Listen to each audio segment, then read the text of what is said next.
ತೀರ್ಪು ಮುಖ್ಯ ಪೇದೆ ಬೈಲಹೊಂಗಲ ಪೊಲೀಸ್ ಠಾಣೆ ಇವರು ಮೇಲೆ ಹೇಳಿದ ಆರೋಪಿಯ ವಿರುದ್ಧ ಕರ್ನಾಟಕ ಅಬಕಾರಿ ಕಾಯ್ದೆ ಕಲಂ 32 ಮತ್ತು 34ರಡಿ ದಂಡನೀಯ ಅಪರಾಧವೆಸಗಿರುತ್ತಾರೆಂದು ಆರೋಪಿಸಿ ದೋಷಾರೋಪಣೆ ಪಟ್ಟಿ ಸಲ್ಲಿಸಿರುತ್ತಾರೆ. ನೆಕ್ಸ್ಟ್ ಪ್ಯಾರಾ, ಅಭಿಯೋಜನಾ ಪ್ರಕರಣದ ಸಾರಾಂಶ ಈ ಕೆಳಕಂಡಂತಿರುತ್ತದೆ. ದಿನಾಂಕ 29/10/2018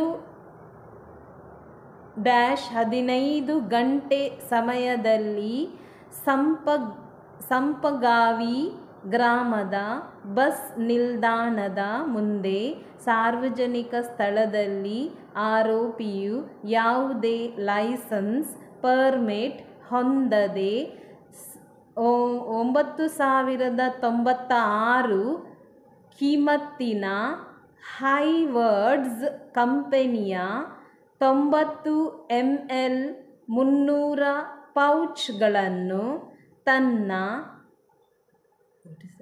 ತಾಬದಲ್ಲಿ ಇಟ್ಟುಕೊಂಡು ಸಾಗಾಟ ಮಾಡುತ್ತಿದ್ದಾಗ ಸಿಕ್ಕಿರುತ್ತಾರೆಂದು ದೋಷಾರೋಪಣೆ ಪಟ್ಟಿಯ ಸಲ್ಲಿಸಿರುತ್ತಾರೆ.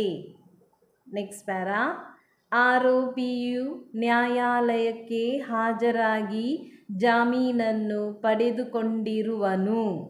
ಈ ಮೂಲಕ ದಂಡ ಪ್ರಕ್ರಿಯಾ ಸಂಹಿತೆ ಕಲಂ 207ರ ಷರತ್ತನ್ನು ಪಾಲನೆ ಮಾಡಲಾಯಿತು.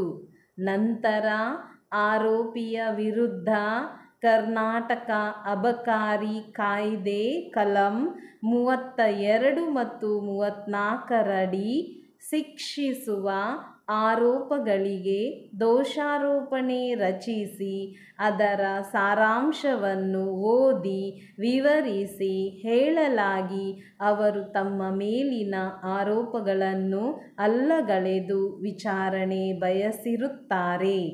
ನೆಕ್ಸ್ಟ್ ಪ್ಯಾರಾ, ಅಭಿಯೋಜನೆಯವರು ಆರೋಪಿಯ ವಿರುದ್ಧ ಹೊರಿಸಿರುವ ಆರೋಪಗಳನ್ನು ರುಜುವಾತುಪಡಿಸಲು ತಮ್ಮ ಪರವಾಗಿ ಒಟ್ಟು 5 ಜನ ಸಾಕ್ಷಿದಾರರನ್ನು ಪ್ರಾಸ 1ರಿಂದ 5 ಎಂದು ವಿಚಾರಣೆ ಮಾಡಿಕೊಂಡು 4 ದಾಖಲೆಗಳನ್ನು ನೀಪಿ 1ರಿಂದ 4 ಎಂದು ಮತ್ತು 1 ಸಾರಾಯಿ ಪೌಚನ್ನು MO 1 ಎಂದು ಗುರುತಿಸಿಕೊಂಡಿರುತ್ತಾರೆ. ನೆಕ್ಸ್ಟ್ ಪ್ಯಾರಾ, ಸಾಕ್ಷಿದಾರರ ವಿಚಾರಣೆ ಮುಗಿದು ನಂತರ ದಂಡ ಪ್ರಕ್ರಿಯಾ ಸಂಹಿತೆ ಕಲಂ 313ರಡಿಯಲ್ಲಿ ಆರೋಪಿಯ ಹೇಳಿಕೆಯನ್ನು ದಾಖಲಿಸಿಕೊಳ್ಳಲಾಯಿತು. ಅವರು ತಮ್ಮ ಹೇಳಿಕೆಯಲ್ಲಿ ತಮ್ಮ ವಿರುದ್ಧ ಹೊರಹೊಮ್ಮಿರುವ ಸಾಕ್ಷ್ಯವನ್ನು ಸಂಪೂರ್ಣವಾಗಿ ಅಲ್ಲಗಳೆದಿರುತ್ತಾರೆ ಮತ್ತು ತಮ್ಮ ಪರವಾಗಿ ಯಾವುದೇ ಸಾಕ್ಷಿಯ ವಿಚಾರಣೆ ಇಲ್ಲವೆಂದು ಹೇಳಿರುತ್ತಾರೆ. ನೆಕ್ಸ್ಟ್ ಪ್ಯಾರಾ, ಉಭಯ ಪಕ್ಷಕಾರರ ಪರ ವಾದ ಆಲಿಸಲಾಯಿತು. ಕಡತದಲ್ಲಿರುವ ಎಲ್ಲ ದಾಖಲೆಗಳನ್ನು ಪರಿಶೀಲಿಸಲಾಯಿತು. ಪ್ರಕರಣದ ವಸ್ತುಸ್ಥಿತಿಯನ್ನು ಮತ್ತು ಸಂದರ್ಭಗಳನ್ನು ಪರಿಶೀಲಿಸಿದ ನಂತರ ನನ್ನ ಪರಿಗಣನೆಗೆ ಈ ಕೆಳಕಂಡ ಅಂಶಗಳ ಉದ್ಭವಿಸಿರುತ್ತದೆ.